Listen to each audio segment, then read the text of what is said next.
اعوذ باللہ من الشیطان الرجیم بسم اللہ الرحمن الرحیم یدعوکم لیغفر لکم من ذنوبکم، وہ تمہیں اس لیے بلاتا ہے کہ وہ تمہارے گناہ بخش دے۔ صدق اللہ العظیم۔ ان اللہ و ملائکتہ یصلون علی النبی یا ایھا الذین آمنوا صلوا علیہ وسلموا تسلیما۔ اللہم صلی علی سیدنا و مولانا محمد وعلی آلہ وصحبہ وبارک وسلم۔ اللہ رب العزت کا شکر ہے کہ جس نے ہمیں یہ توفیق عطا کی کہ ہم ماہ مقدس رمضان المبارک کی اس خوبصورت رات کو، جو ہماری طاق راتوں میں پہلی طاق رات ہے، جن راتوں میں اللہ رب العزت نے اس رات کو محفوظ کیا ہے جو قدر والی رات ہے، اور جو ہزاروں راتوں سے بہتر رات ہے، کیونکہ اس رات پروردگار نے رسالت مآب صلی اللہ علیہ وآلہ وسلم کے ذریعہ سے ہمیں وہ علم عطا کیا، وہ معرفت عطا کی، وہ بلندی اور وہ عظمت عطا کی کہ جس کے طفیل ہماری روحیں اور ہمارے وجود طہارت اور پاکیزگی حاصل کر کے اس مقام تک پہنچ گئے کہ جہاں ہمارا اللہ ہم سے راضی ہو سکتا ہے۔ اور یہ وہ رات ہے جس رات اللہ رب العزت نے اس لیے اس رات کو قدر کی رات کہا، کیونکہ اس رات اللہ رب العزت نے اپنے تمام اسرار و رموز سینہ پیغمبر صلی اللہ علیہ وآلہ وسلم کے ذریعہ ہم تک پہنچا دیے، اور وہ تمام علوم جو ہمیں قیامت تک کے لیے ضرورت تھے، اپنی ظاہری، باطنی، دینی، دنیاوی ہر قسم کی ترقی کے لیے جو علوم بھی چاہیے تھے، وہ تمام اللہ رب العزت نے اس رات انسانوں کی طرف منتقل کرنے کا سلسلہ شروع کر دیا، اور اس رات کو شب قدر کا درجہ دے دیا۔ اب یہ رات ہر اس سینے کے لیے شب قدر ہے جس سینے کے اندر اللہ کے ان علوم اور ان آئین خداوندی کی توقیر و عزت محفوظ ہے۔ ہر اس شب کی شب قدر ہے جس کی زندگی اس قانون کے مطابق گزر رہی ہے جس قانون نے اس رات کو قدر کا درجہ عطا فرمایا ہے، اور ہر وہ شخص جس کا سینہ اب بھی اس درد، اس کیف، اس لذت اور اس علم سے استفادہ حاصل نہیں کر سکا، وہ اب بھی گمراہی کی زندگی گزار رہے۔ اللہ رب العزت ہم سب کو توفیق دے کہ ہم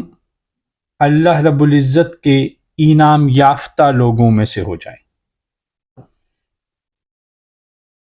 آج کی گفتگو ہم توبہ کے حوالے سے کریں گے۔ ہم نے مختلف محافل میں توبہ کے حوالے سے گفتگو کی ہے۔ آج ہم توبہ کے اس فلسفے کو سمجھنے کی کوشش کریں گے کہ اگر ایک شخص توبہ کی طرف جانا چاہے تو وہ شخص کس حال میں توبہ کی طرف بڑھ سکتا ہے، اور وہ کون سا راستہ ہے جو اس کی رہنمائی کرے گا، اور وہ کون سا خیال اور گمان ہے جو اس کے اندر توبہ کا شوق پیدا کرے گا، اور وہ کون سی منزل ہے اور وہ کون سا مقام ہے جو اسے توبہ کے بعد حاصل ہوگا۔ توبہ لفظ اس کے لغوی معنی ہیں اعتراف گناہ، لٹرل میننگ، اعتراف گناہ، ندامت، رجوع کرنا، لوٹ آنا، رک جانا، باز آ جانا۔ اسی طرح توبہ کے ساتھ استغفار، اس کے معنی ہیں کسی نقصان دہ چیز سے بچنے کے لیے اپنے سر کو ڈھانپنا۔ یعنی اس کا مطلب کیا ہوا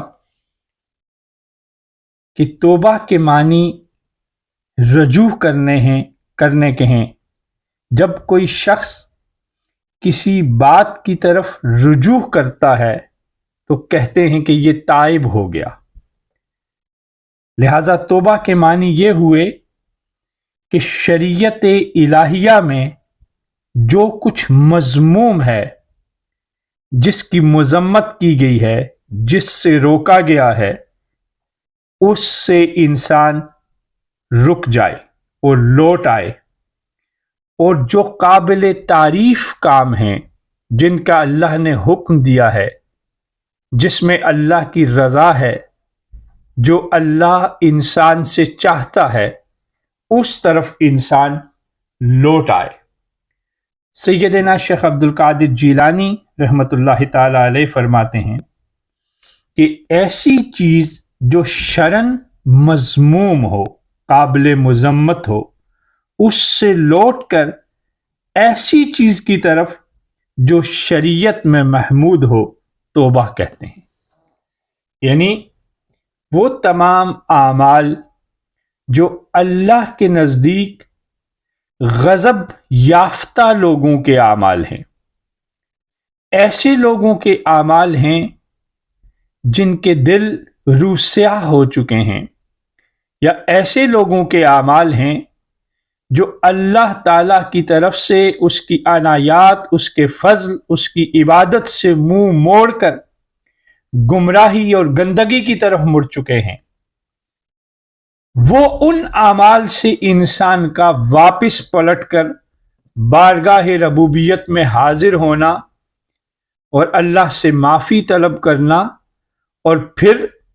جسم کی اس گندگی کو جو برے اعمال کے نتیجے میں جسم کو حاصل ہوئی،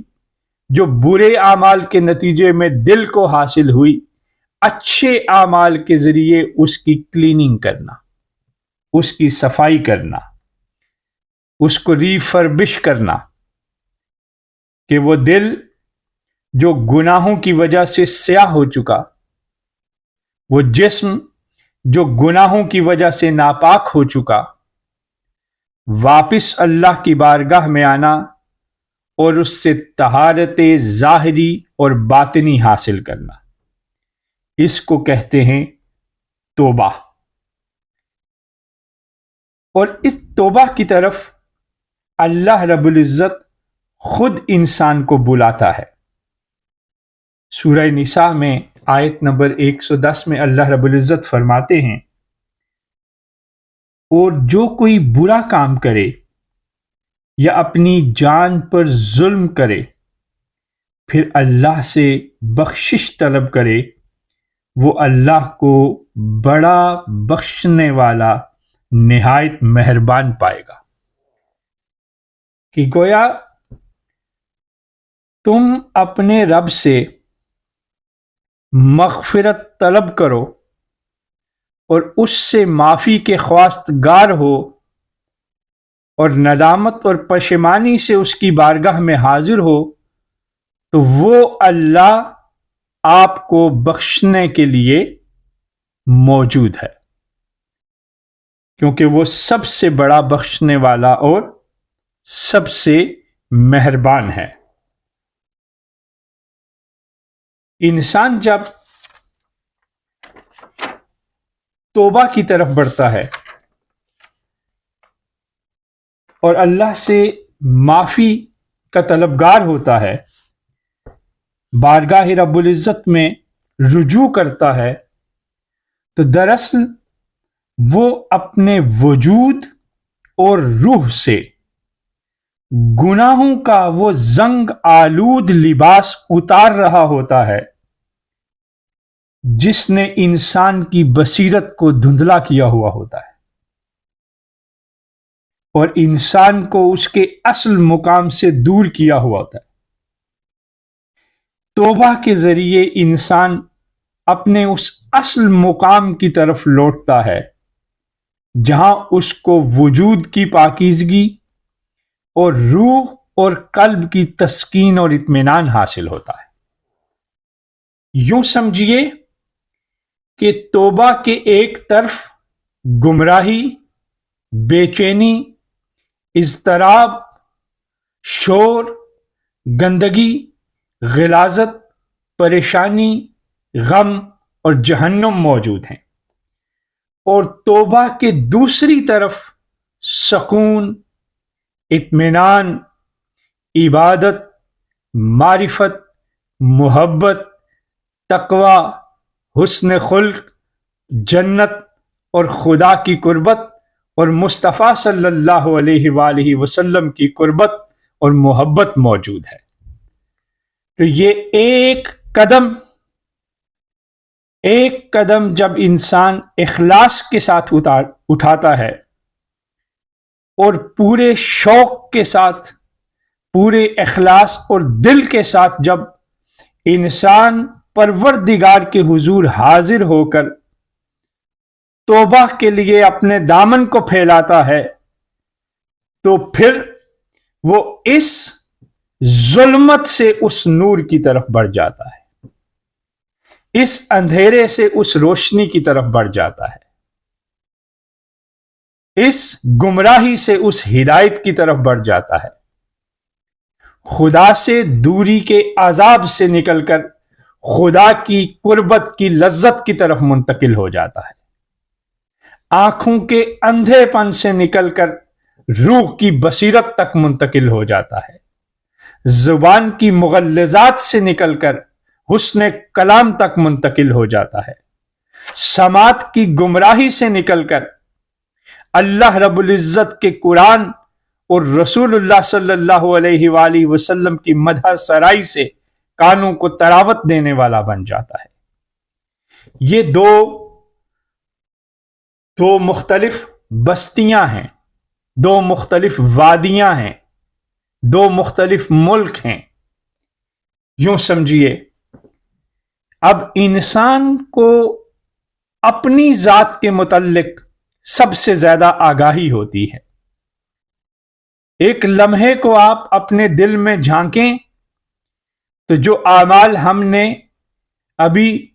جن کا تذکرہ کیا، ان کی روشنی میں انسان کو خود معلوم ہو جاتا ہے کہ وہ کس بستی کا باسی ہے۔ وہ کس بستی کا بسنے والا ہے، وہ کس ملک کا رہائشی ہے، آیا وہ ظلمت قدوں میں پلنے والا ہے کہ وہ نعمت خداوندی سے شرابور، نفس مطمئنہ میں خدا کی رحمتوں کے قریب، خدا کی معرفتوں کے قریب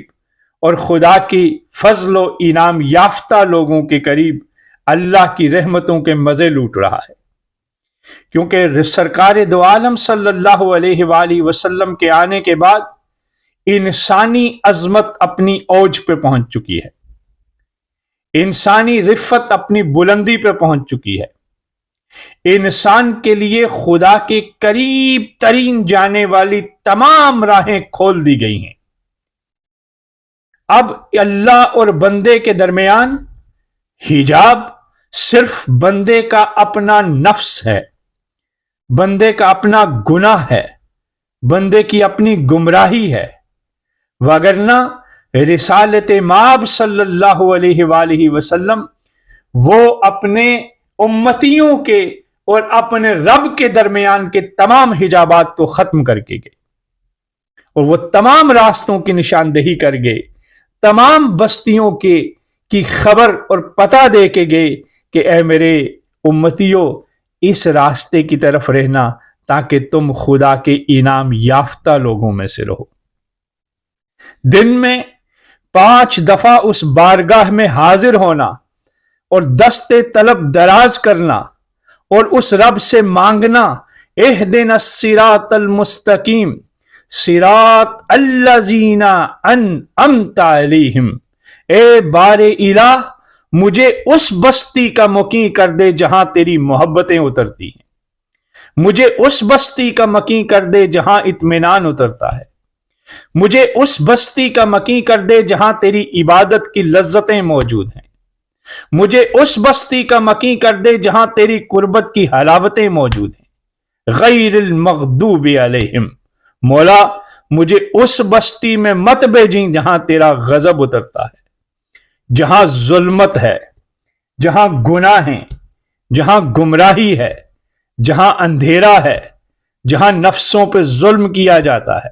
جہاں جانوں پہ ظلم کیا جاتا ہے، جہاں تیری بصیرت کا غلط استعمال کیا جاتا ہے، مولا جہاں تیری دی ہوئی نگاہوں کا غلط استعمال ہوتا ہے، جہاں تیری دی ہوئی سماعتوں کا غلط استعمال ہوتا ہے، مولا جہاں تیری دی ہوئی زبانوں کا غلط استعمال ہوتا ہے، ان ساری بستیوں سے ہمیں دور رکھ۔ یہ اللہ کے حبیب ہمیں یہ پیغام دے کے چلے گئے، اور اب ہمارے اوپر ہے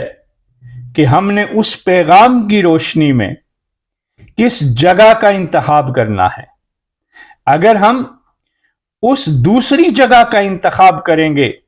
تو پھر ہماری زندگی پریشانیوں کا گڑھ بنے گی، پھر ہماری زندگی ٹینشنوں کا گڑھ بنے گی۔ یہ ممکن نہیں کہ خدا سے دور بھی رہو اور اطمینان میں رہو، اور یہ سوال ہی پیدا نہیں ہوتا کہ قرب خدا بندی میں ہو اور سکون نہ ہو۔ یہ دو پیراڈاکسز ہیں جو الگ الگ منزلوں کی طرف چلتے ہیں۔ اب اللہ رب العزت وہ انسانوں سے بہت محبت کرتے ہیں، بہت پیار کرتے ہیں۔ اب اس دنیا میں جیسے کہ میں نے عرض کیا کہ بار الہ نے ذات مصطفیٰ صلی اللہ علیہ وآلہ وسلم کے ذریعے سارا پیغام حقیقی ہم تک پہنچا دیا، مگر انسان کو کیونکہ نسیان ہے، انسان بھول جاتا ہے، انسان کبھی کبھی نفس کے ہاتھوں اس ظلمت میں مبتلا ہو جاتا ہے، اس گمراہی میں مبتلا ہو جاتا ہے، اور مبتلا ہونے کے بعد اپنی جانوں پہ ظلم کر بیٹھتا ہے۔ اور جب انسان اپنی جانوں پہ ظلم کر بیٹھے، اپنے نفس پر ظلم کر بیٹھے، اپنے آپ کو اندھیری منزلوں کی طرف لے جائے، تو پھر پروردگار نے فرمایا کہ تم سے اگر غلطی اور کوتاہی اور گناہ ہو جائے، اگر تم اس بستی میں جا گھسو جو تمہارے لیے نہیں قائم کی گئی، جس سے تمہارے رسول نے تمہیں منع کیا ہے، تو پھر تم نے کیا کرنا ہے؟ پھر تم نے کیا کرنا ہے؟ پھر تم نے رجوع الی اللہ کرنا ہے، تم نے واپس لوٹنا ہے میری طرف، تم نے پھر اس بستی سے نکل کر اس بستی خداوندی میں داخل ہونا ہے جہاں پر میں نے تمہارے لیے دنیا کی حقیقی منزلوں کو قائم کیا ہے۔ اور اس طرف جانے کا راستہ کیا ہوگا؟ اس طرف جانے کا راستہ توبہ ہوگا۔ توبہ دلوں کی آلودگی کو ختم کر کر اسے پاک کر دیتی ہے، تاکہ ہمارا قلب اللہ کے نور کو جذب کرنے کی صلاحیت حاصل کر سکے۔ رسول اللہ صلی اللہ علیہ وآلہ وسلم کی بتائی ہوئی اعلیٰ ترین تعلیمات سے ہمارے لیے ہدایت کو واضح کر سکے تاکہ۔ اور توبہ کا پہلا اصول کیا ہے؟ توبہ کسے کہتے ہیں؟ توبہ دراصل ندامت اور شرمندگی کو کہتے ہیں۔ اللہ کے حبیب صلی اللہ علیہ وآلہ وسلم نے ارشاد فرمایا کہ ندامت اور شرمندگی ہی حقیقی اور اصل توبہ ہے۔ یعنی آپ نے کوئی ایسا عمل کر دیا جس کے نتیجے میں آپ نے اپنی جان پہ ظلم کر دیا، تو حقیقی توبہ یہ ہے کہ آپ اس عمل پر نادم و شرمندہ ہو جائیں۔ آپ کا دل، آپ کا ضمیر، آپ کا شعور آپ کو ملامت کرتا رہے، آپ کو آواز لگاتا رہے کہ اے انسان، اے پیغمبر خدا کے امتی، یہ تیرا راستہ نہیں تھا، یہ تیری منزل نہیں تھی، یہ تیری بستی نہیں تھی۔ او اچھی بستیوں کے مکیں، کیوں اپنی جان پہ ظلم کر بیٹھا؟ او پیغمبر آخر الزمان کے محبوب امتی، کیوں گمراہ لوگوں میں جا بیٹھا؟ اور تجھے تو اللہ کے حبیب اسرار کائنات سارے دے کے گئے تھے، تجھے ساری خوبصورت بستیوں کے پتے بتا کے گئے، تجھے ساری اعلیٰ منزلوں کی طرف رہنمائی کر کے گئے۔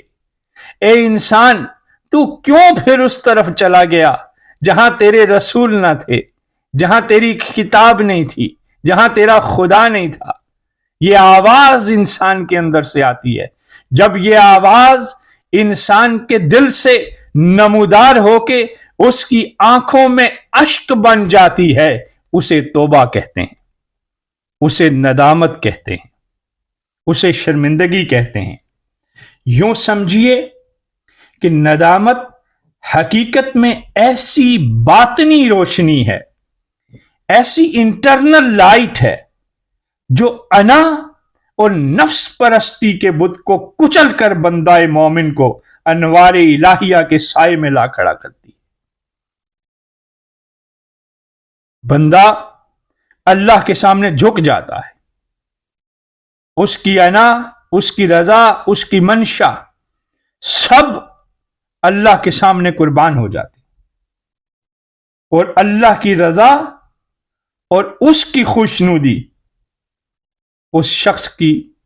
خواہش اول بن جاتی ہے۔ اور انسان ندامت کے بعد، وہ آنسو بہانے کے بعد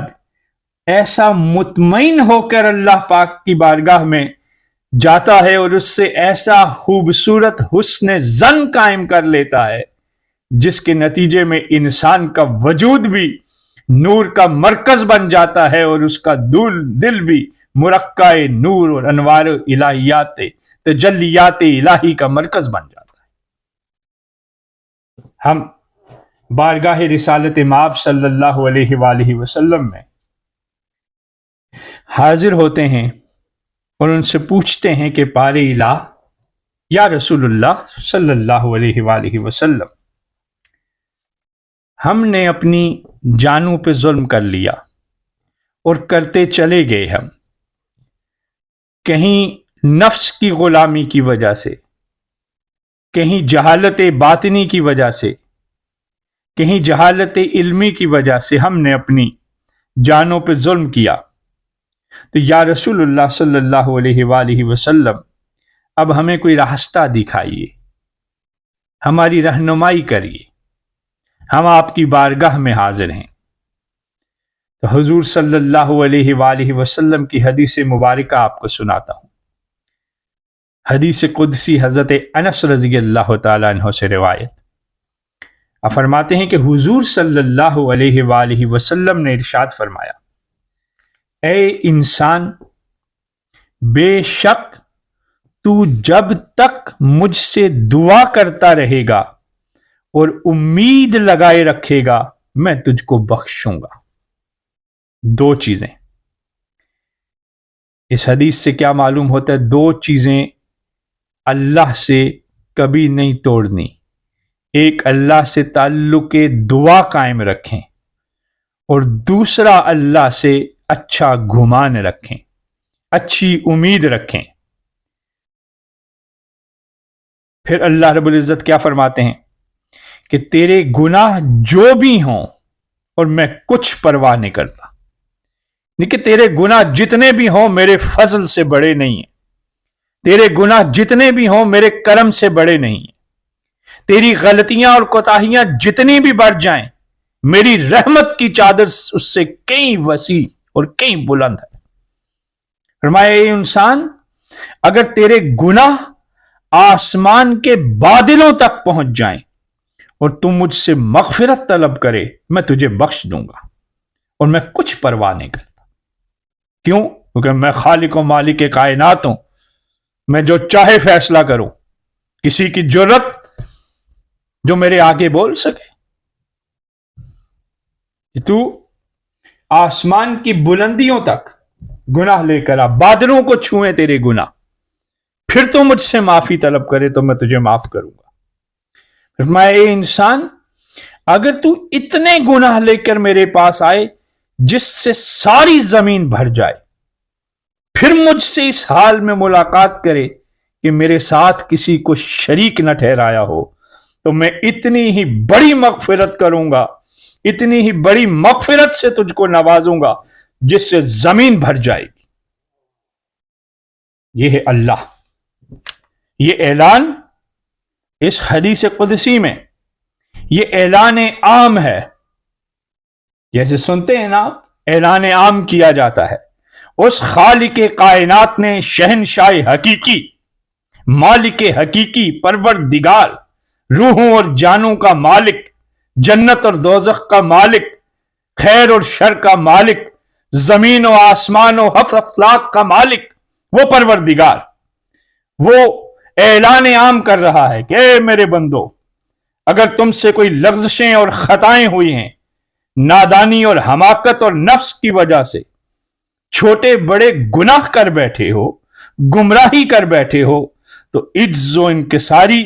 اور ندامت کا دامن تھام کر فوراً میری بارگاہ میں مغفرت کے لیے پہنچ جاؤ، میں تمہیں بخش دوں گا، میں تمہیں بخش دوں گا۔ فرمایا، کیا فرمایا حدیث میں کہ اگر تیرے گناہ کو وجود دیا جائے اور وہ اس قدر بلند ہو کہ آسمان کی وسعتوں تک چلا جائے، مگر تو میرے پاس ندامت اور شرمندگی لے کر آئے تو میں تجھے معاف کر دوں گا، اور اگر اتنا وجود دیا جائے کہ زمینوں تک پھیل جائے تیرے گناہ، تو پھر بھی تو ندامت اور شرمندگی لے کر، امید لے کر میری بارگاہ میں حاضر ہو جا، میں تجھ کو اپنی مغفرت سے نوازوں گا، اپنی بخشش سے نوازوں گا، اپنی محبت سے نوازوں گا، میں تیرے گناہوں کو بخش دوں گا۔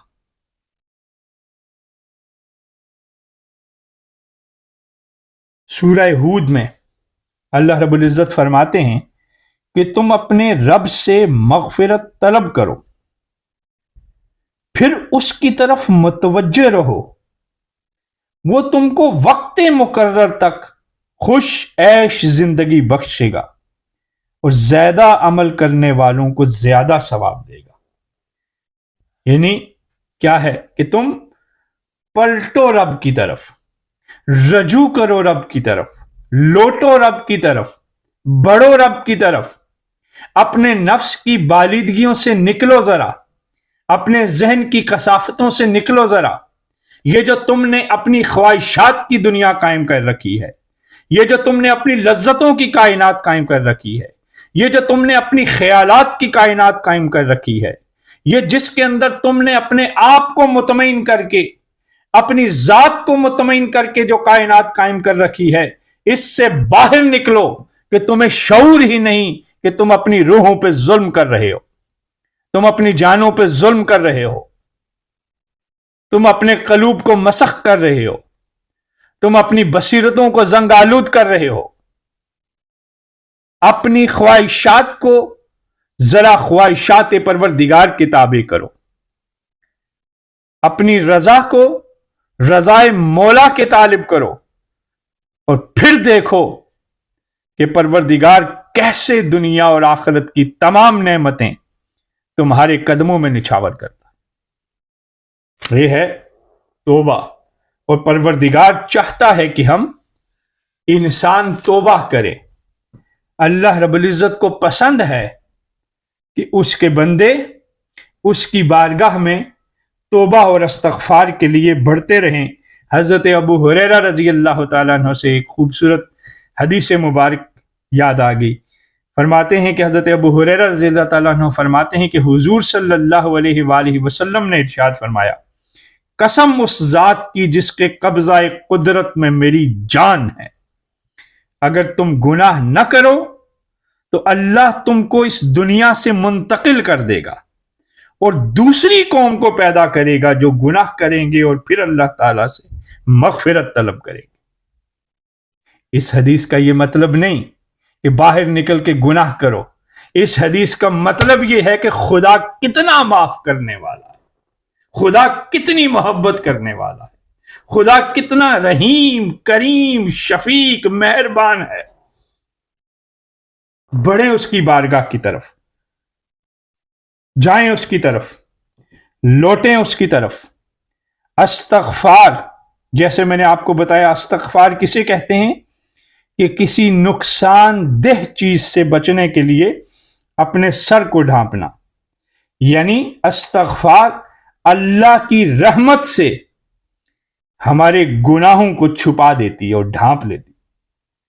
اور پھر ایسی نقصان دہ چیز سے محفوظ رکھتی ہے جو ہمارے وجود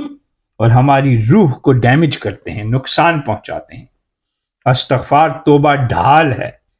جیسے اللہ کے حبیب صلی اللہ علیہ وآلہ وسلم نے ارشاد فرمایا، توبہ ڈھال ہے ہمارے اور گناہوں کے درمیان۔ ہر انسان اس دنیا میں خطا کار ہے، کیونکہ انسان نفس کے ساتھ پیدا ہوا ہے۔ ہر انسان کی تخلیق کے ساتھ رحمان بھی پیدا ہوا، شیطان بھی پیدا ہوا۔ اگر بندہ اس بستی میں رہے جو انعام یافتہ لوگوں کی بستی ہے تو اس کی طبیعت پہ رحمانیت غالب رہتی ہے، اور اگر انسان اس بستی کی طرف بڑھ جائے جہاں ظلمت ہے تو انسان کی طبیعت پر شیطانیت حاوی ہو جاتی ہے۔ کمزوری انسان کو کبھی کبھی نفس کی گمراہی کی طرف لے جاتی ہے، مگر اچھا ہر انسان، حضور صلی اللہ علیہ وآلہ وسلم نے یہ بھی ارشاد فرمایا کہ ہر انسان خطا کار ہے، اور بہترین خطا کار وہ ہے جو خوب زیادہ توبہ کرنے والا ہو۔ یعنی کہ گناہ ہو جانا تعجب کی بات نہیں ہے، یہ انسان سے گناہ ہو سکتا ہے، ہاں، مگر گناہ پر اصرار کرنا، گناہ پر قائم رہنا، گناہ سے جڑ جانا، یہ مومن کی شان، عزت اور توقیر کے خلاف ہے، یہ عظمت مومن کے خلاف ہے، یہ مقام مومن کے خلاف ہے، یہ بڑائی مومن کے خلاف ہے کہ وہ گناہ سے جڑا رہے، یہ مومن کی شان نہیں ہے۔ تو کیا ضروری ہے کہ استغفار اور توبہ کی طرف ہمیں بڑھنا چاہیے، کیونکہ ہمارا پروردگار ہماری توبہ کا انتظار کر رہا ہے۔ تو اس لیے کیا طے ہوا کہ جب ہم اپنی جانوں پہ ظلم کر بیٹھتے ہیں، ہم اپنی زبان سے لوگوں کے دلوں کو توڑ دیتے ہیں، ہم اپنے اعمال سے مخلوق کو نقصان پہنچا بیٹھتے ہیں، ہمارے رویوں سے ہمارے بہن بھائیوں کو دکھ پہنچ جاتا ہے، ہمارے ماں باپ کو تکلیف ہوتی ہے، ہماری اولاد کو تکلیف ہوتی ہے، ہمارے رویوں سے ہمارے دوست احباب کو تکلیف ہوتی ہے، ہماری زبان گالی دینا شروع ہو جائے، چغلی، غیبت، جھوٹ، یہ اگر ہماری طبیعت کے اندر شامل ہو جائے تو پھر ضروری ہے کہ ہم غور و فکر کریں کہ کہیں ہم اس ظلمت والی بستی کے مکین تو نہیں ہو گئے۔ ہر وہ شخص جس کی زبان سے اس کے بہن اور بھائی محفوظ نہیں ہیں، اسے غور کرنا چاہیے کہ وہ کس بستی کا مکین ہے۔ ہر وہ انسان جس کی طبیعت میں اس کے والدین کا احترام شامل نہیں ہے، اسے غور کرنا چاہیے کہ وہ کس بستی کا مکین ہے۔ ہر وہ شخص جس کے چہرے کا نور جھوٹ نے چھین لیا، اسے غور کرنا چاہیے کہ وہ کس بستی کا مکین ہے۔ ہر وہ شخص جو غیبت اور بہتان اور جھوٹ کو چھوٹے چھوٹے گناہ تصور کرتا ہے، اسے سمجھ لینا چاہیے کہ اس کا دل روح سیاہ ہو چکا ہے، زنگ آلود ہو چکا ہے، گمراہ ہو چکا ہے، اور وہ بارگاہ ایزدی سے نکال دیا گیا ہوا ہے۔ یہ وہ حقیقی آئینہ ہے جو ہمارے پیغمبر صلی اللہ علیہ وآلہ وسلم ہمیں دے کے گئے ہیں۔ میری جان، یہی وہ آئینہ ہے جس آئینے نے اس شب کو شب قدر بنایا ہے۔ جس کے پاس یہ آئینہ نہیں، نہ اس کی شب قدر ہے، نہ اس کا دن عظمت والا ہے، نہ اس کا دل وہ اللہ رب العزت کا عرش ہے، نہ اس کی زبان محبت کا ترانہ ہے۔ وہ کوسوں دور غیر المغضوب علیہم کسی بستی میں شاید گھوم رہا ہو، اور چاہیے اسے کہ رجوع اللہ کی طرف بڑھے، توبہ کی طرف بڑھے، استغفار کی طرف بڑھے، اور اس کریم رب کی طرف بڑھے، اس اعلیٰ عرفہ بہترین لا شریک پروردگار، اس کی طرف بڑھے۔ اور کیسا خوبصورت پروردگار ہے۔ سنیں، آپ نے سنا نا کہ وہ آپ کے گناہوں کو کیسے بخشتا ہے، اور پھر گناہوں سے جب آپ اس کی بارگاہ میں جاتے ہیں اپنے گندے غلیظ وجود لے کر، اپنے سیاہ دل کو لے کر آپ جب اس کی بارگاہ میں جاتے ہیں اور ہاتھ اٹھاتے ہیں کہ مولا میں تیری بارگاہ میں حاضر ہو چکا ہوں، میں نادم و شرمندہ تیری بارگاہ میں حاضر ہو چکا ہوں، تو اللہ کے رسول کیا فرماتے ہیں کہ اب جس لمحے آپ نے اپنے پروردگار کی بارگاہ میں دست توبہ بڑھا دی اور آپ کا دل آپ کی توبہ کے ساتھ شامل ہے، آپ کا اخلاص آپ کے سفر میں آپ کے ساتھ ہے، تو اللہ کے حبیب صلی اللہ علیہ وآلہ وسلم نے فرمایا کہ گناہ سے توبہ کرنے والا ایسا ہے جیسے اس نے کوئی گناہ کیا ہی نہیں۔ اللہ، یہ ہے ہمارا پروردگار اور یہ ہیں ہمارے رسول اللہ صلی اللہ علیہ وآلہ وسلم۔ معلوم نہیں ہم کن بستیوں میں گھوم رہے ہیں، معلوم نہیں کہ ہم نے نفس کے ہاتھوں کس رسیائی میں اپنے آپ کو ڈال دیا کہ ہم اتنے پیار کرنے والے خدا سے دور ہیں، اتنی محبت کرنے والے مصطفیٰ سے ناآشنا ہیں، اور ہم نے اپنے نفوس کو اس قدر گمراہی میں ڈال دیا کہ ہماری زبانوں کی لذتیں ختم ہو گئی، ہماری آنکھوں کی حیا ختم ہو گئی، ہمارے رشتوں کے تقدس ختم ہو گئے، جبکہ وہ شب قدر پہ انسان کی قدر دے کے گیا تھا ہمیں کہ تم لوگ اہل قدر بن جاؤ۔ اللہ اکبر۔ سنیں کیا اللہ کے حبیب صلی اللہ علیہ وآلہ وسلم نے فرمایا، توبہ کی طرف بڑھو، رجوع اللہ کی طرف بڑھو، اور جب توبہ کرو گے تو کیا حاصل ہوگا؟ پہلے کہ تم گناہوں سے توبہ کرو گے نا، تو پروردگار نے کہا ایسے تمہیں کر دوں گا کہ گناہوں کا نام و نشان تک نہ رہے گا، اجلا کر دوں گا تمہیں، دھو دوں گا، صاف ستھرا کر دوں گا تمہیں۔ اور پھر کیا کروں گا؟ صرف صاف ستھرا نہیں کروں گا، حضور کی اگلی حدیث سنیں کہ پھر حضور صلی اللہ علیہ وآلہ وسلم نے ارشاد فرمایا کہ جو شخص استغفار کو لازم کرے اللہ تعالیٰ اسے ہر تنگی سے فراخی عطا کرتا ہے، ہر قسم کے رنج سے خلاصی عطا فرمائے گا اور ایسے ذریعے سے رزق عطا فرمائے گا جہاں سے اسے گمان بھی نہ ہوگا۔ اللہ، ایک تو گناہ کیے، پھر اس کی بارگاہ میں گئے، ایک تو آپ کو وہ ڈرائی کلینر سے لے کے آئے گا، صاف ستھرا کرے گا آپ کو، اور پھر صرف اتنا ہی نہیں کرے گا، اس کے بعد کہا کہ جب تم میرے پاس آ جاؤ گے نا، مجھ سے توبہ کر لو گے،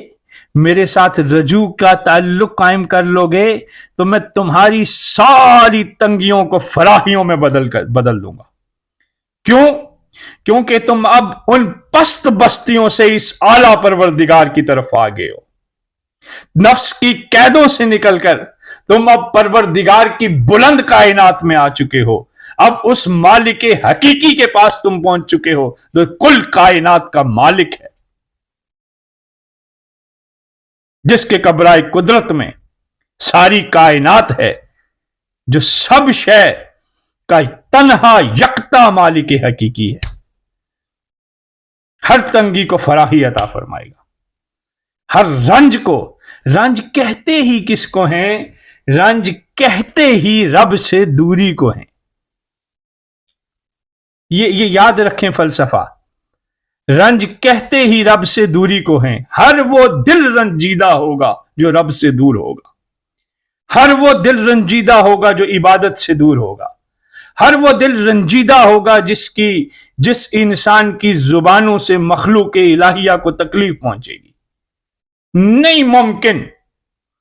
کہ تم مخالفت خدا کی کرو اور سکون و اطمینان تلاش کرو، ایسا ممکن نہیں ہو سکتا۔ تو سکون کہتے ہی رب کے قرب کو ہیں اور رنج کہتے ہی رب سے دوری کو ہیں۔ تو طے ہوا کہ توبہ کرو اللہ کے حضور اپنے گناہوں پر، اور اس کے جواب میں اللہ کیا کرے گا؟ اللہ رب العزت اپنے انعامات سے نوازے گا، اپنے فضل و کرم سے نوازے گا، اپنی رحمت سے نوازے گا۔ مومن جب شوق سے توبہ کرتا ہے، جب اس کا دل اور اخلاص اس کے ساتھ ہوتے ہیں اور وہ اللہ کے حضور توبہ کرتا ہے، تو وہ اپنے آنسوؤں کے ساتھ اللہ تعالیٰ سے مخاطب ہوتا ہے۔ اس کے آنسو، اس کی ندامت، اس کی شرمندگی، وہ اس کی زبان کو مخاطبت تک جانے ہی نہیں دیتے، اس کے آنسو ہی پروردگار سے مخاطب ہو جاتے ہیں کہ بارے الہ ہمارے گناہوں کو، ہماری کم ظرفی کو، ہماری کوتاہی کو اپنی رحمت اور بخشش کی چادر سے ڈھانپ لے، ہمارے نفس پر یہ جو اندھے پن کا پردہ ہے مولا، اس کو شعور اور آگاہی سے بدل دے۔ یوں سمجھیے اللہ، یوں سمجھیے کہ ندامت بندے اور مولا کے درمیان تعلق محبت کا نام ہے۔ ندامت بندے، یوں سمجھیے محبوب اور محب کے درمیان کے اس خوبصورت تعلق عشق کا نام ہے جو کھینچ کے واپس آپ کو محبوب کی طرف لے جاتی ہے، جو کھینچ کے واپس آپ کو آپ کے پروردگار کی طرف لے جاتی ہے، جو آپ کے اندر وہ الاؤ جلا دیتی ہے، وہ آگ جلا دیتی ہے، وہ بے چینی جلا دیتی ہے کہ جو محبوب سے دوری کے غم میں مبتلا کر دیتا ہے، اور پھر واپس لوٹ کے آپ اپنے رب کی طرف جاتے ہیں، واپس بھاگ کے آپ اپنے پروردگار کی طرف جاتے ہیں، اپنے معبود حقیقی کی طرف جاتے ہیں۔ حضرت عبداللہ ابن مسعود رضی اللہ تعالیٰ عنہ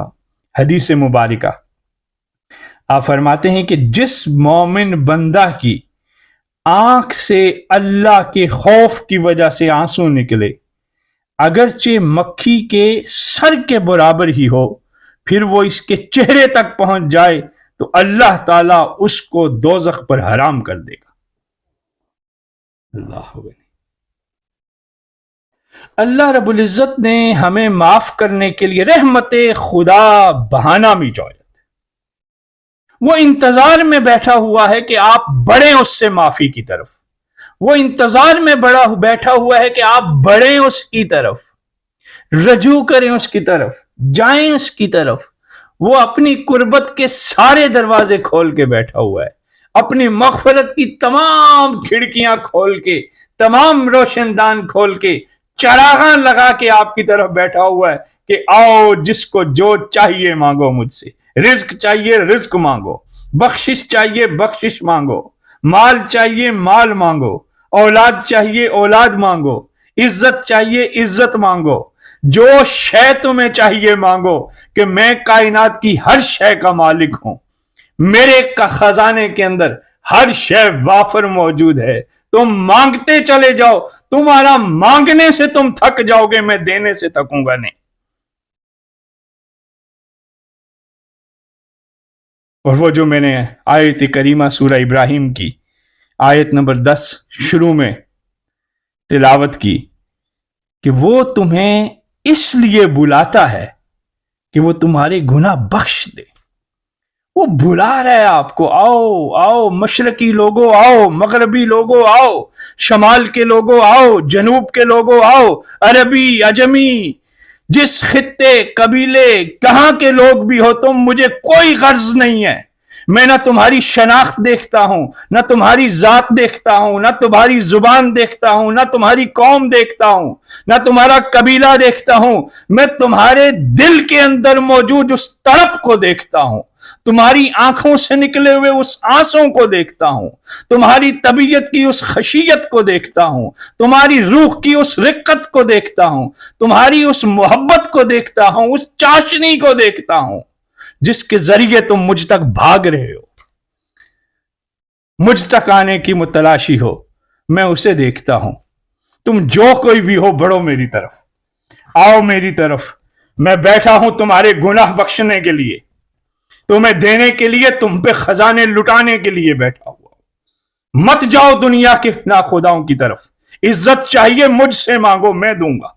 رزق چاہیے مجھ سے طلب کرو میں دوں گا، سکون کے متلاشی ہو تو میرے پاس آؤ نا، میں جو یہاں تمہارے لیے ہوں، میں تمہارا پروردگار ہوں، میں نے تمہیں کہا آؤ اس نماز کی طرف بڑھو، اس سے میں تمہیں سکون دوں گا، بڑھتے کیوں نہیں ہو؟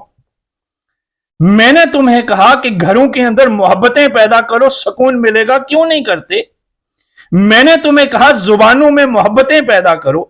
میں نے تمہیں کہا زبانوں میں نرمی پیدا کرو، میں نے تمہیں کہا لہجوں میں خوبصورتی پیدا کرو، میں نے تمہیں کہا گناہوں سے بچو، اگر بچ نہیں سکتے تو توبہ کی طرف بڑھو، بڑھتے کیوں نہیں؟ اس سکون تو میں نے تمہارے سامنے رکھا ہوا ہے، تم خود اندھے بن کے گھومتے پھر رہے ہو، تمہارے اپنے نفسوں نے تمہارے آگے اندھیرا ڈال دیا، یہ تمہاری بدعمالیوں نے تمہاری آنکھوں پہ چربی چڑھا دی کہ تمہیں روشنی نہیں نظر آ رہی۔ لِيُخْرِجَكُم مِّنَ الظُّلُمَاتِ إِلَى النُّورِ، میں نے تو فاران کی چوٹیوں سے ایسا نور بلند کیا تھا، ایسا نور بلند کیا تھا، ایسا نور بلند کیا تھا کہ جس کی نورانیت سے کل سماوات و افلاک آج تک چمک رہے ہیں۔ قَدْ جَاءَكُم مِّنَ اللَّهِ نور، میں نے اس نور کے ذریعے تمہیں ایک کتاب مبین دی تھی، میں نے تمہیں ایک کتاب مبین دی تھی، اور جس رات کو اتاری تھی میں نے اس رات کو بھی بے مثل بنا دیا تھا، تو جس سینے میں وہ چلی جائے اس سینے کا عالم کیا ہوگا۔ نزلنہ علی قلب محمد، میں نے پھر اس کو قلب محمد پہ نازل کیا۔ اب اے انسان تو بھی ذرا اس کو اپنے قلب پہ نازل کرنا شروع کر۔ تیرے قلب پہ نازل ہونا کیا ہے؟ تیرے قلب میں جھوٹ ہے تو نازل کر اس کتاب کو سچ سے بدل، تیرے قلب میں نافرمانی ہے نازل کر اس کتاب کو فرما برداری میں بدل، تیرے قلب میں عبادت سے دوری ہے نازل کر اس کتاب کو، تاکہ تیری عبادت میں لذت پیدا ہو، تاکہ تیری بھی شب قدر ہو۔ تاکہ تجھے بھی وہ خلافت ایمانی ملے، تاکہ تجھے بھی وہ فضل و کرم پروردگار میں سے تیرا حصہ ملے۔ ضروری کیا ہے؟ رجوع اللہ، توبہ کی طرف بڑھنا۔ حضرت لقمان اپنے بیٹے کو نصیحت فرماتے ہیں تو کیا فرماتے ہیں؟ فرماتے ہیں میرے بیٹے، توبہ میں تاخیر نہ کرنا، کیونکہ موت اچانک آ جاتی ہے۔ ہم میں سے کوئی کسی کو معلوم نہیں ہے کہ کل آنے والا دن ہمارا کیسا ہوگا، کل آنے والا دن ہمارے لیے کیا پیغام لے کے آئے گا۔ اس لیے ضروری ہے کہ اس پروردگار کے آگے جھک جائیں، اس اللہ کے سامنے جھک جائیں، اللہ کی عبادت کو اپنے اوپر لازم کریں، باوضو رہا کریں۔ یہ باوضو رہنا توبہ کے راستے کو آسان فرمائے گا۔ باوضو رہنا طبیعت کی ظلمت کو نور میں بدلنے میں مدد فراہم کرے گا۔ اللہ کے حبیب نے فرمایا، مفہوم حدیث کچھ یوں ہے کہ 5 نمازیں اور 1 جمعہ دوسرے جمعے تک اور 1 رمضان دوسرے رمضان تک ان گناہوں کا کفارہ ہے جو ان کے درمیان ہو جائیں، جبکہ کبیرہ گناہوں سے بچا جائے۔ تو باوضو رہیں، عبادت کی طرف توجہ دیں۔ وضو کریں گے، ہاتھ دھوتے ہیں تو ہاتھوں کی روسیائی ختم ہوتی ہے، چہرہ دھوتے ہیں تو چہرے کی ناپاکی ختم ہوتی ہے۔ اس طرح وضو کا عمل مکمل ہوتا ہے تو اللہ رب العزت آپ کو تطہیر باطنی کے راستے کی طرف منتقل کر دیتے ہیں۔ تو وضو کے ساتھ اور عبادت کے ساتھ اپنے دلوں کو نرم رکھیں اور اللہ کے حضور حاضر ہوا کریں، اللہ سے گفت و شنید کیا کریں، اللہ سے دل کی باتیں کیا کریں، اللہ کی محبت کو کبھی آنکھوں سے اشک کی صورت میں جاری کیا کریں۔ اللہ کہتے ہیں کہ مجھے اپنے بندے کی آنکھوں سے نکلا ہوا اشک سب سے زیادہ محبوب ہے۔ حضور صلی اللہ علیہ وآلہ وسلم ہمارے پیغمبر ایک دن صحابہ سے گفتگو فرما رہے تھے، اور آپ کی گفتگو کے درمیان سامنے بیٹھے ہوئے ایک صحابی رسول صلی اللہ علیہ وآلہ وسلم رونے لگے، ان کی آنکھوں سے آنسو جاری ہو گئے۔ تو حضور نے ارشاد فرمایا، آج تمہارے درمیان وہ تمام مومن موجود ہوتے جن کے گناہ پہاڑوں کے برابر ہیں تو انہیں اس ایک شخص کے رونے کی وجہ سے بخش دیا جاتا، اور یہ اس وجہ سے ہے کہ فرشتے بھی اس کے ساتھ رو رہے تھے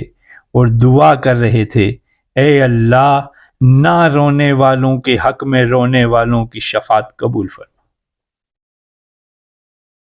یہ ہے شب قدر، یہ ہے رجوع اللہ، اور یہ ہے توبہ۔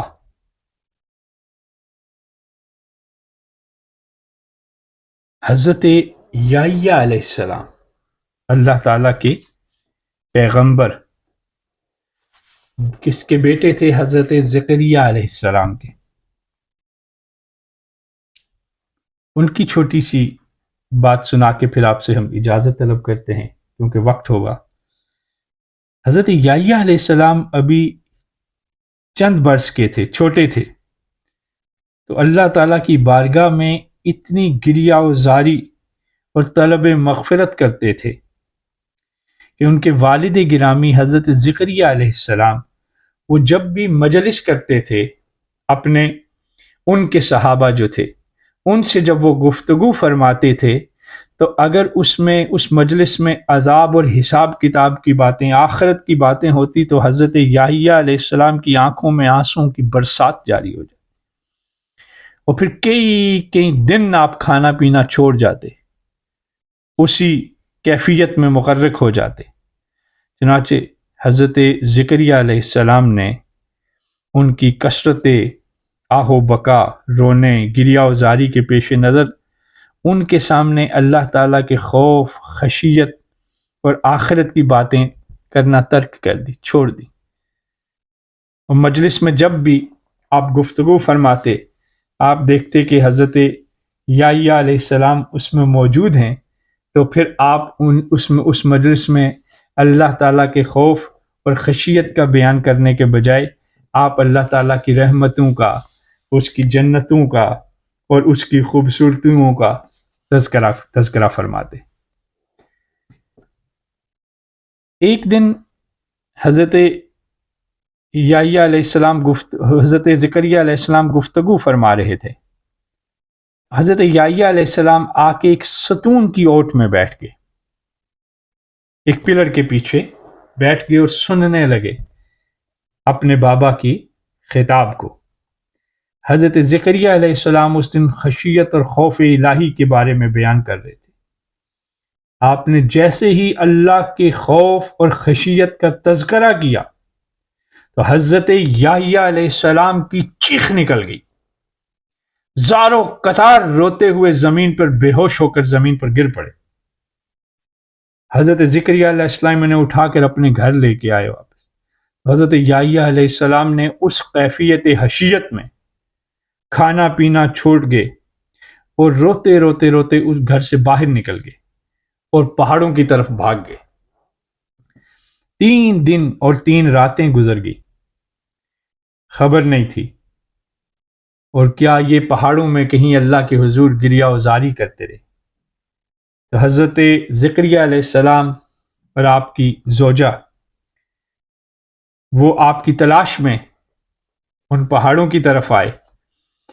تو وہاں پہ ایک گدڑیا شیپرڈ چرواہا وہ اپنی بکریاں چڑھا رہا تھا۔ تو انہوں نے اس سے پوچھا کہ وہ اس عمر کا ایک خوبصورت پیارا سا بچہ تو کہیں تم نے نہیں دیکھا؟ اس چرواہے نے کہا کہ میں نے تو کوئی بچہ تو نہیں دیکھا، البتہ اتنی بات ضرور ہے کہ آج 3را دن ہے، اس غار سے کسی بچے کے دھاڑے مار مار کے رونے کی آوازیں آ رہی، اور اس کی گریہ اور آہ و بکا میں ایسا سوز ہے، ایسی رقت ہے، ایسا درد ہے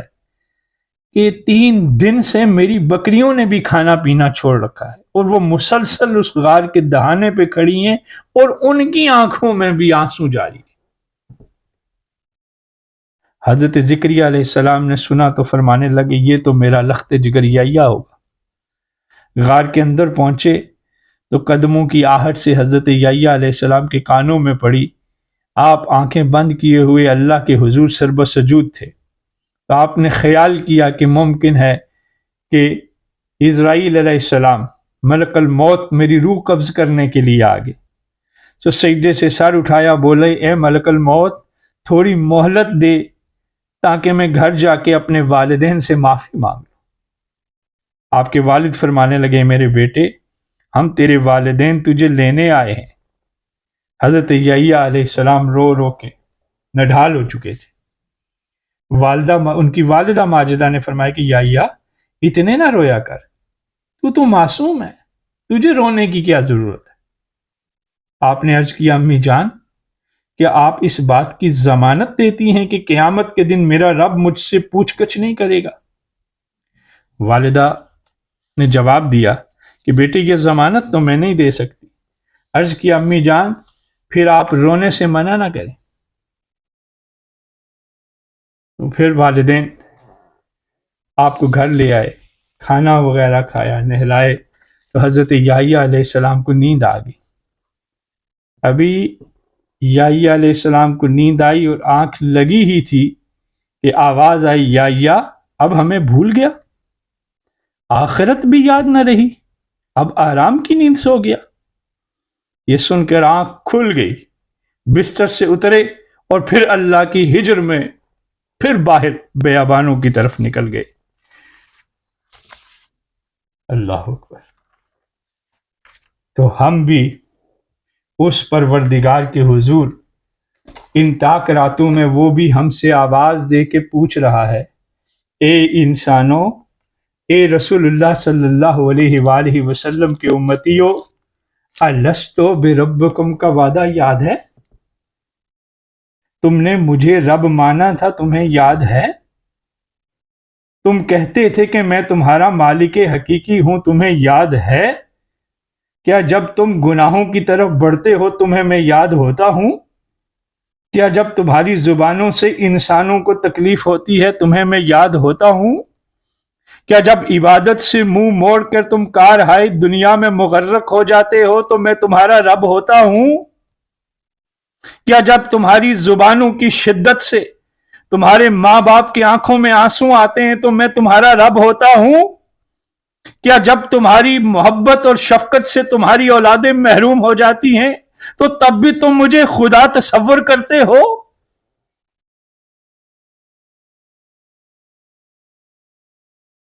اللہ رب العزت ہم سب کے لیے ہدایت کی راہوں کو آسان فرمائے۔ اللہم صلی علی سیدنا و مولانا محمد وعلی آلہ سیدنا و مولانا محمد وصحبہ سیدنا و مولانا محمد وبارک وسلم۔ آئے ہم سب ہاتھ اٹھا کر حضرت مولا علی کرم اللہ وجہہ کی زبان میں اللہ تعالیٰ سے مخاطب ہوتے ہیں اور صرف ان الفاظ کا ہدیہ اور وسیلہ پیش کرتے ہیں جو مولا علی کرم اللہ وجہہ نے بارگاہ عزتی میں پیش کیے، اور انہی الفاظ کو اور اسی آواز مولا کو اپنی بخشش کا وسیلہ بناتے ہیں۔ ہم سب ہاتھوں کو اٹھائیں اور کہیں اللہ میں تجھ سے ہر اس گناہ کے لیے بخشش مانگتا ہوں جو میرے متعلق تیرے علم میں آیا ہو۔ اے اللہ ان باتوں کی توبہ جن سے ایک مرتبہ توبہ کر کے پھر وہی کیا ہو، اور میں تجھ سے ان چیزوں کے لیے توبہ کرتا ہوں جو کی تھیں فقط تیرے لیے، مگر پھر اس میں وہ نیتیں شریک ہو گئی جو تیرے لیے نہ تھیں۔ اور اللہ میں توبہ کرتا ہوں ان نعمتوں کے لیے جو تو نے مجھے عطا فرمائیں اور میں نے ان سے تیری نافرمانی کے لیے قوت حاصل کی۔ میں اس اللہ سے توبہ کرتا ہوں جس کے علاوہ کوئی اللہ نہیں، وہ حی و قیوم عالم غیب و حضور ہے، رحمان و رحیم ہے۔ ہر اس گناہ سے توبہ جو بجا لایا ہوں، ہر اس معصیت سے توبہ جس کا ارتکاب کیا ہو۔ خدایا مجھے عقل کامل اور ارادہ روشن اور پاکیزگی دل اور علم اور اخلاق عطا فرما، اور یہ سب باتیں میرے لیے مفید ہوں، مضر نہ ہوں۔ اے سب سے بڑے رحم کرنے والے، تجھے اپنی رحمت کا صدقہ، اے سب سے بڑی رحمت کرنے والے، تجھے اپنی رحمت کا صدقہ، اے سب سے بڑی رحمت کرنے والے، تجھے اپنی رحمت کا صدقہ۔ استغفر اللہ العظیم الذی لا الہ الا هو الحی القیوم واتوب الیہ۔ اے وحدہ لا شریک اللہ، تو جو زندہ ہے، عالم کا سہارا ہے، اے اللہ ہم تیری بارگاہ میں توبہ کرتے ہیں۔ یا اللہ میرے بارے میں جو بھی تو جانتا ہے اس سے مجھے معاف فرما دے، اگر میں دوبارہ وہی کروں تو دوبارہ معاف فرما۔ خدایا میں نے اپنے آپ سے جو بدکاریوں کے وعدے کیے تھے پھر انہیں پورا کرنے کا موقع نہ پا سکا، انہیں بھی معاف فرما۔ خدایا آنکھوں کے اشارے اور غلطیوں کی بھول چوک، دل کی غفلتیں اور زبانوں کی لغزشیں باری الہیہ معاف فرما۔ اے وہ معبود جس نے مجھے معاف کر دیا ان برے اعمال کو جنہیں اپنے گھر میں یا دوسروں کے گھر میں چھپ کر انجام دیا ہو، اور اے وہ خدا جس نے گناہوں کے ارتکاب پر گرفت نہیں فرمائی، تیری بخشش اے کریم، تیری بخشش۔ اللہم صلی علی سیدنا و مولانا محمد وعلی آلہ سیدنا و مولانا محمد واصحابہ سیدنا و مولانا محمد وبارک وسلم۔ اللہم صلی وسلم وبارک علی ذات المحمدیت والآل عدد خلقک یا اللہ یا رحمان یا رحیم یا حی یا قیوم، برحمتک نستغیث وبحق لا الہ الا اللہ محمد الرسول اللہ صلی اللہ